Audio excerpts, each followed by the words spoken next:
Өмірден өтіп, жұмаққа жетіп, жайланғандар қаншама.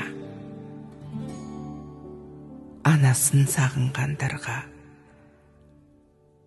арнайы сағыныш басатын жырым. Келмесіне кім қияды анасын, түс көргендей болып пенде қаласың. Анаң ғана мәңгі өмір сүрердей жаулайды екен перзентінің санасын.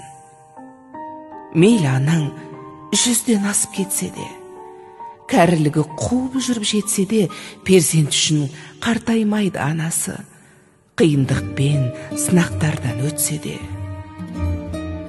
Асыл ана, жүзің нұрлы күн едің, шаңырақтың мерекесі гүл едің, сабырлы едің, қадамы бар салмақты, мейірімге бөлеуші едің жан жақты. Барлық балам болса екен деп қасыңда, барлықтарын теңеп қойып асылға, бәрін бірдей көре алатын анашым, жасыңызды жетсе де бек ғасырға.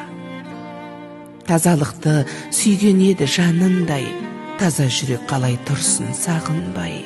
Сағынамыз, езеуреген кезіңді жүр алмаймыз, бұл тағдырға бағынбай.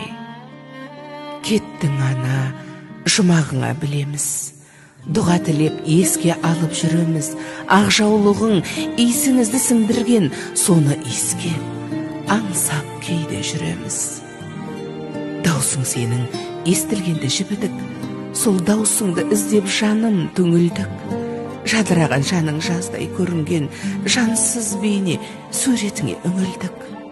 Жап-жарық сендей сұлу болмаған, ұнамай тұр бұл тыныштық орнаған. Өзің барда шуылдаған немерең, тып-тыныш боп, есейгендей таң қалам.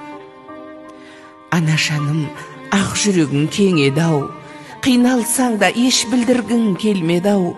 Сіздей мықты бола алмаймыз, анашым, жоқ дегенге бала жүрек сенбеді-ау. Жаным, анам, жалған өмір мәңгі емес, пәк жүзіңдей елестеді таң елес.